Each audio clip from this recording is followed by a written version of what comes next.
Hey guys, welcome back to my channel. I am so glad that you're here.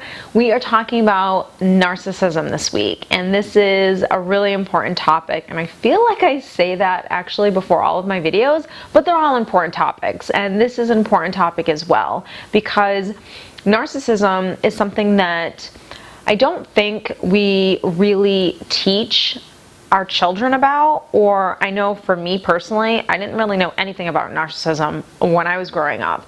I didn't know what like emotional abuse was. I mean, to some extent I did, but I didn't really know this type of person. Unfortunately, until I came fronted with a narcissist in my own life, and I had to learn the hard lessons of what these people are like and what they're capable of. But it was a great experience in the sense that I learned so much from that relationship. But I'm going to give you a couple of things so you can start understanding a little bit about narcissism. And the one thing with narcissistic people is these aren't the people that are just into their looks or into their appearances, or they're just, self-absorbed. I mean, yes, they're self-absorbed, but this goes beyond them being the difficult people or the people that are just into themselves. This is a disorder. This is a disorder, narcissistic personality disorder. And you can be, and there's a spectrum of, an NPD. It's just such a wide range. Some people can have all of these qualities. Some people can have a few. I want to say, in order for you to be diagnosed with narcissistic personality disorder, you have to have like 5 or 6 of the traits that are listed within that disorder.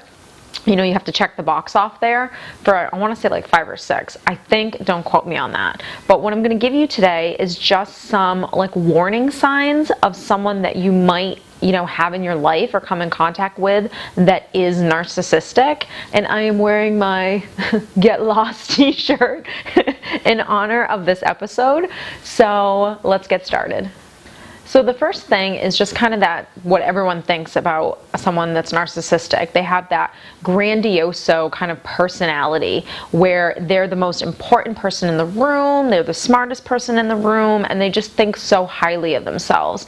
And while there is such a thing as healthy narcissism, having a healthy sense of ego and sense of self, while there is a healthy version of this, this is on the unhealthy side of things, because it's blown up to a level that just isn't, quote, normal. When they think they're the smartest person in the room, they truly believe that. Like, there isn't a doubt in their mind. Everyone else is beneath them and they're better than everyone else. That's just the mindset of these people.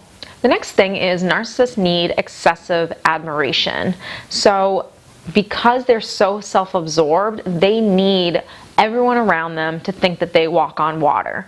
And this is called narcissistic supply. So basically what it means is they need to only surround themselves with people that think that they're the best guy, girl, they're the funniest, the smartest, oh, he's so amazing, oh, look at how romantic, oh, how sweet, oh, she's just a dear. Like, they constantly need that admiration. Everyone around them needs to think this of them. And if you don't think that of them, and you kind of come to them and say, you did something that really hurt my feelings, or just something along those lines that don't mirror what they want to hear from you, you're creating what's called a narcissistic injury. And what usually happens is this person will come back at you and cut you at your knees.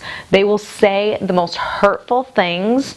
They'll just do the things that are manipulative and hurtful more than any other person. We all have had a bruised ego where we probably did something or said something that we probably shouldn't have because of that ego being bruised.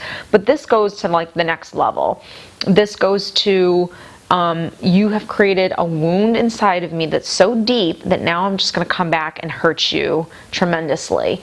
And they'll do this a couple of times, and if the person still sticks around them, they'll just discard them at one point, because now you don't think I walk on water anymore. You're constantly kind of saying, things that I don't want to hear from you. You're trying to hold me accountable, and I don't like that. And they'll just discard that friendship, relationship, business partner, whatever. The next thing is appearance is huge to them. So what they look like is really important. How they dress is really important. So these are the people that, you know, if they all of a sudden have a lot of money, they're going to flaunt it. They're going to wear the best of the best. They're going to flaunt the new car, the watch. They're going to shower their girlfriend or wife with all of this stuff to prove that they're just amazing in everyone's eyes. You know, if they don't have a ton of money, whatever money that they do get, they just blow it on like frivolous things just to like show that I'm great too because I have this bag or whatever the situation is. Just their appearance is really, really important to them. So it goes along with what you think of me. So if I look amazing all the time and I'm perfect all the time and I have these great, you know, outfits and this great car and this big house and all this stuff, you'll think something of me. You'll think something that I want you to think of me, which is I'm perfect. The next thing is they have a sense of entitlement, and this is really big in terms of spotting a narcissistic person. These people just think that they're entitled to whatever. So these are the people that can have affairs and live double lives because they're entitled to have a marriage and a great marriage, and also have whatever it is that they want on the side. These are the people that feel because they're so superior than everyone else and so much better than everyone else that they can have whatever they want when they want it. It's that childlike mentality of I want what I want and I want it right now, and they'll do whatever it takes in order to get it. It's just the way that these people have been programmed to view the world and to view themselves. So the next thing is narcissists attract codependent people and people pleasers. And the reason for this is that they're both seeking something. They're both seeking the same thing, just in kind of like different ways. So a codependent person or a people pleaser, if you don't know, is someone that is seeking love and admiration, and they're going to do whatever they have to do in order to get it from you. They're never going to ruffle feathers. They're always just going to go along with what everyone's doing. They're never going to voice their opinions, show their standards, nothing. They just want love, and they're willing to do whatever it takes to get it.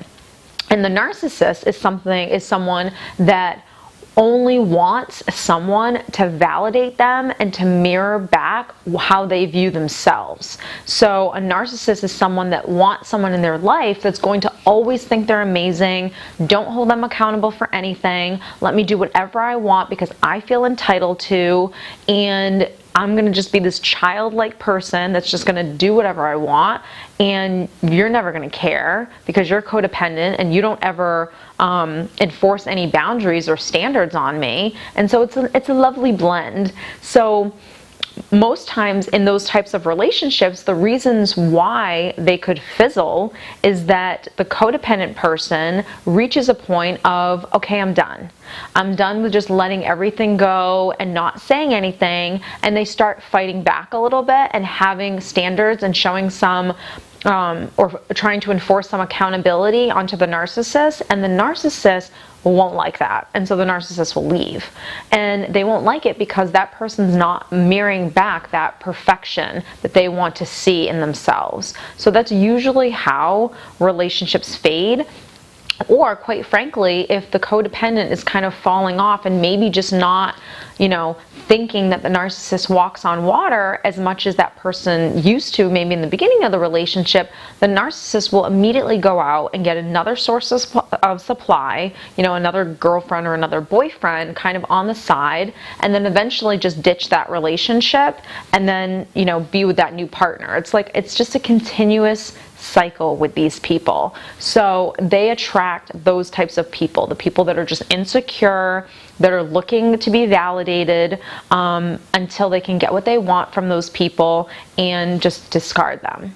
The next thing to remember about people that are narcissistic is they are the charmers, they are the likable people. Now, this doesn't mean that every person that you see, oh my God, she's such a good person or he's such a good guy, that they're a narcissist. No, that's not what I mean at all. Unfortunately, with these people, sometimes you just have to kind of watch to see if, number one, they can continue the same likability that they have shown in the beginning throughout your relationship. So the people that are genuinely good people, genuinely likable people, they're the same from the day you met them till exactly who they are today. Whereas the narcissist, eventually it fades. The mask does come off with these people, because the charming aspect of them, or the part of them that is so likable, is just so you can think that they're amazing, so you can be another source of narcissistic supply for them. You're not actually a person, so to speak. You're just something that's giving them energy, or giving them something that they need. It's almost like a drug. Like, you're essentially their drug, and they'll keep you around as long as they're still getting high off of you. And if they're no longer getting high off you, then they're going to discard you. Or this is the guy that you meet, that you're dating, and all of a sudden it's like you're getting roses, you're getting these long emails about how much they like you, and they're just doing all this flirting and all this charming behavior. So it's all just a ploy just to get more supply, just to get more people to think that they're amazing, because like I said, they have an inability to actually have real, genuine connection with people. The next thing to think about when you're trying to figure out if someone is narcissistic, and this is the number one thing that you'll probably hear everywhere, and it's the number one thing that I myself look for when I'm meeting people, or the thing that I tell all of my clients when they're asking me, well, how do I know if someone's narcissistic? You'll know someone's narcissistic when they have absolutely no empathy for you. So if you have a friend and you're kind of telling them a story about something that's happened to you, and you get nothing back, or you get nothing back that kind of, say it's something really bad that's happened, and you kind of get oh, I'm really sorry, and that's it, that's someone that really lacks empathy. Because when you're empathetic, you're truly stepping in to someone else's shoes and feeling what it would feel like to go through what that person has gone through. And sometimes, because you're empathetic, it allows you to make the decisions in life that you make. So for example, if you're in a relationship and you're having just kind of a bad point in your relationship or your marriage, and you're not really getting along with your partner, and you guys are kind of not connecting like you used to, and all of a sudden there's the new girl in the office or the new guy in the office, and you're flirting and all these other things, that point of deciding whether or not you're going to cheat, usually empathy is kind of brought into that. Also, it has to do with just complete selfishness in general, but a lack of empathy allows you to make those decisions to cheat or have an affair or whatever, because you're not putting yourself in your partner's shoes. So anytime that you tell someone a story that is narcissistic and they don't mirror back what you're feeling, that's someone that lacks empathy. And that's a red flag right there. So if Susie's telling me, my friend Susie's telling me a story about something horrific that's happened to her, you're going to see it all over my face. You're going to see concern. You're going to see, worry and sympathy and compassion for what she's going through. You're going to see all of that. And narcissists are completely incapable of doing that. They don't recognize the behavior that they've done that's hurtful in general, because they don't put themselves in your shoes to really even see that what they've done to you is hurtful at all. They just have an inability to. So the number one sign of someone who's narcissistic is someone that completely lacks empathy with others. The next thing with narcissistic people is they're highly manipulative. So these are the people that know exactly what to say, they know where your wounds are, they know what to do to get what they want out of you. They know how to shame you, they know how to guilt you, they know how to, use all of these different tactics to try to persuade you to kind of do whatever it is that they want, or think think the way that they want you to think. And this all ties into the people pleasers and the codependent people, because these are the people that have really weak or poor boundaries. And if they do have any kind of a boundary, they don't enforce it. And they don't know how to enforce it. So this is why they tend to attract those types of people. But narcissists are highly, highly manipulative. So they seek out the weak people. They know exactly who you are, and they will come at you because you're the people that are going to give them what they want. Narcissists also, which this might be a little bit of a given, is they often are in positions of power. They just, because of the ego, because of the grandioso entitlement and the arrogance, they just feed off power. They want to go to the highest position that they possibly can in a company, and it's perfectly amazing to have goals and want to be a CEO and want to be this person and all of those types of things if your intentions are good. So if you want those high positions because you want to make a difference, because you want to change things around, because you want to help others to achieve their goals in life, great. But these people don't look at it that way. It's all about, how high can I go? How much money can I make? So everyone can think I'm amazing. These are the people that will donate to charity. They'll write a check for $50,000, to a charity, and yet are divorced and probably haven't seen their kids in almost a year, So these are, again, it's not a genuine reason for wanting positions in power. It's just about their own ego and their own grandioso personality. Narcissists also are the type that will cheat and they'll have emotional affairs. And, I'm not saying that all people that cheat are narcissists. Accidents happen, unfortunately, sometimes, and just things happen. But narcissists are the ones where, number one, it's a pattern of cheating, and number two, the affair is that sense, when you have an affair, it goes way beyond cheating. It goes way beyond, just being with someone one or two times. This is, you're now living two different lives. You're now having a relationship with one person and having that dynamic in that life, and then you're having another life and another dynamic with a completely different person. And that is entitlement. That is selfishness. That is entitlement, and that is a lack of empathy. That is someone that has absolutely no morals or character to be able to have that type of an affair for a long period of time. So a narcissist fits that to a T. So that's why they're able to have, emotional affairs and carry on for as long as they possibly can. And this is why they're able to cheat on multiple different partners, and they continue this pattern over and over again because, again, the lack of empathy and all of those things that we just discussed. The bottom line is they are incapable of having real, true relationships with people. They just don't know how to. They never had them growing up. So that's part of the reasons why they are the way they are.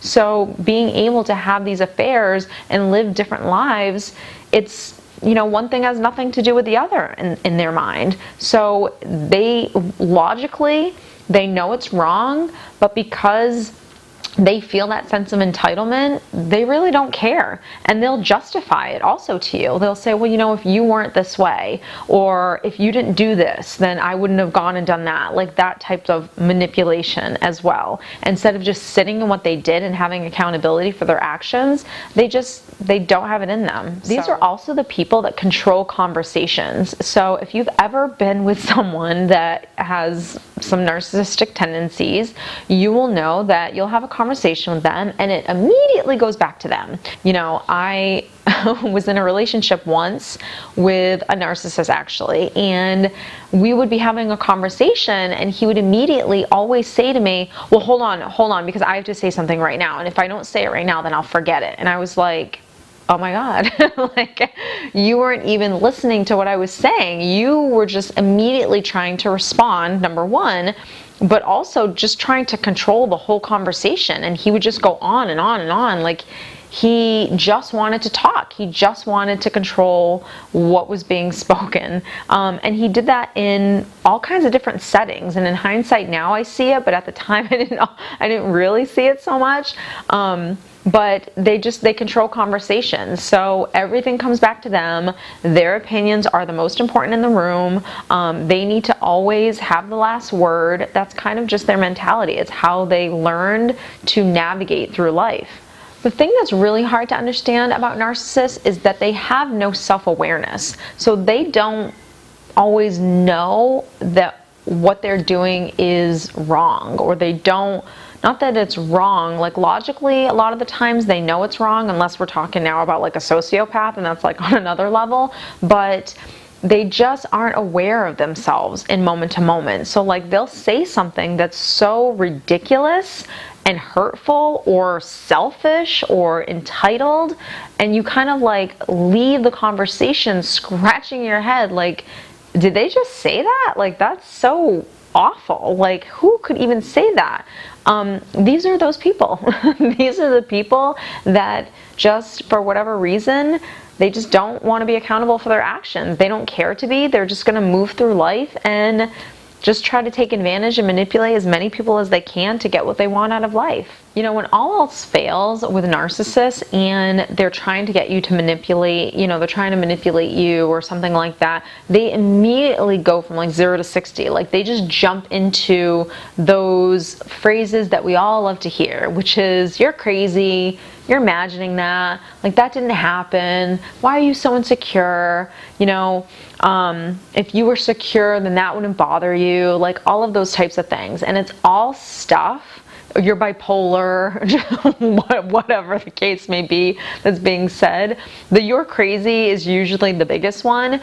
And it's just a ploy to make you become crazy, essentially. So when someone calls you crazy, your first reaction is to get so angry and upset and like, you know, I'm not crazy, like how am I crazy, like all of this types of stuff, when just being calm with your own standards and your own boundaries with people and saying, oh, okay, you think I'm crazy? Well, I'm sorry you feel that way, but regardless, this is my standard. So if you can't meet me where my standard is, then this isn't gonna work out, you know. That's the non-crazy way of handling things.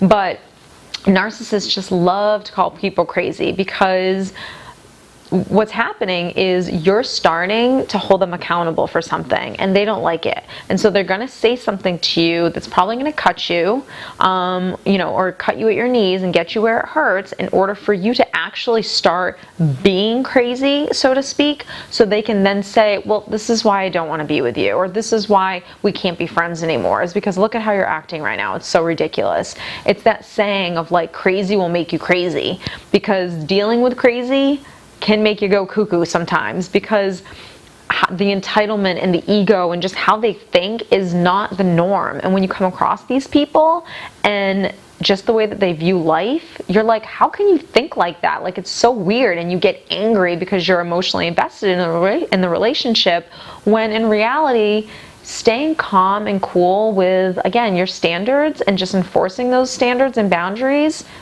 people can either meet you where your standards are, or they'll drop. And if they drop, they probably weren't right for you to begin with. So look at it as a blessing that they're dropping, rather than staying along with you and causing drama in your life that you don't want. So I hope you guys liked this video. It was a little longer than I expected, but there was so much that I wanted to talk about in this video. Don't forget to leave any comments or questions down below. Don't forget to hit subscribe, and don't forget to hit the little bell next to the subscribe button so you can be notified when a new video is uploaded. So I will see you next time.